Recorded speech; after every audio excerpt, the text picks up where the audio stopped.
Hey everybody, Memphis J here from Black and Tan Media, and today I'm going to be breaking down the MJX Bugs3 quadcopter. This will be my official review. I think I did a little rough review earlier on, but I like to hold on to something and play with it a little bit longer before I decide on a review. Make sure it's worthy of a positive or a negative. You know, give it time to prove itself. So here's the MJX. It's a brushless, 4 brushless motors. It's a peppy little quad. This is the battery here. Slides right in here. Plugs into the back. Thank you, son.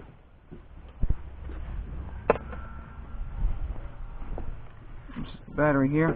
Plugs into the back.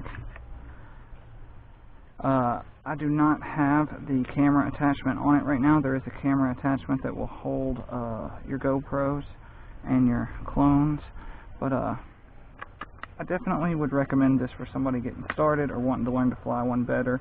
Even if you have a super nice one, these are nice to crash and have some fun playing with. That's what the inside looks like. Got your main board here. I guess these are the controls heading out there.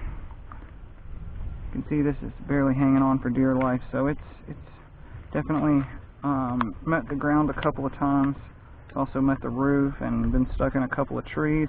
It also sat upside down in water for 3 days in one of my neighbor's backyards before he found it and gave it back. So it definitely is not easy to kill. I did have to give it a good month and a half, but basically plug that in here. Hit your on button here. I always go down to the bottom right on both sticks to get it to recalibrate. Yeah, that's right. If you see it, the lights will blink, but it's a little bit too bright today. Nice, man. Those are nice cars, Jake. Daddy's gonna fly real quick, so back up. So, press the red button to arm it, and then we'll lift the Bugs3 off. I'm gonna get it away from that sun.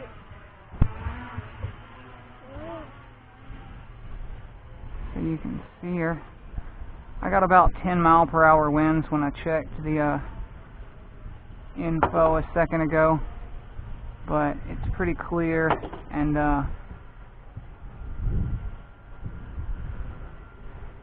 nice day for it. I don't like to take this too far away so that I can stay comfortable with it, but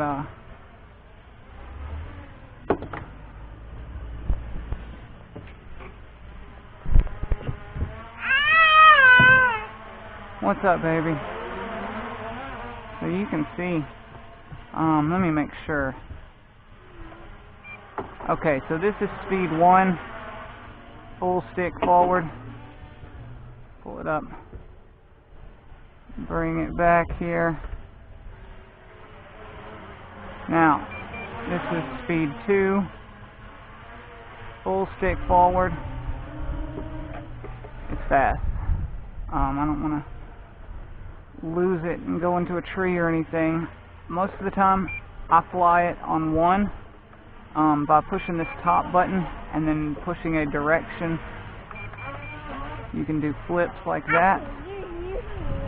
Yeah, you like that, huh?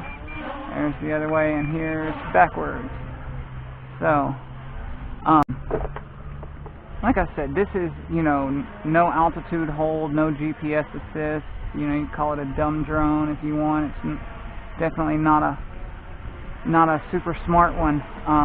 Not a lot of sophisticated stuff going on here. It's just flying where you tell it to fly and crashing where you crash.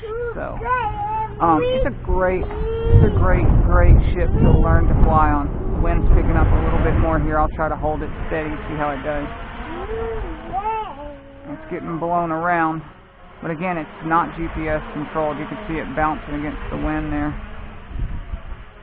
If I ride this wind, that's even in low most.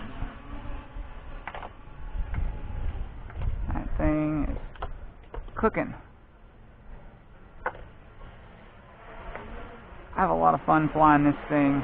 I have a Unix Q500 that is a great platform for flying, but I fly this more, especially around here, just for fun.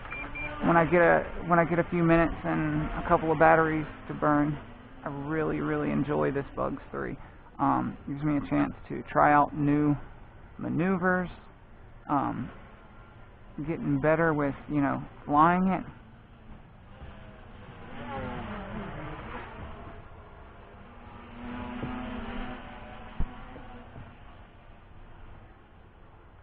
So I won't bore you too much. I guess I'll bring it in and let you get a little bit more closer look at it flying. Face it forward. Boy, that wind's getting me. So definitely a responsive little drone.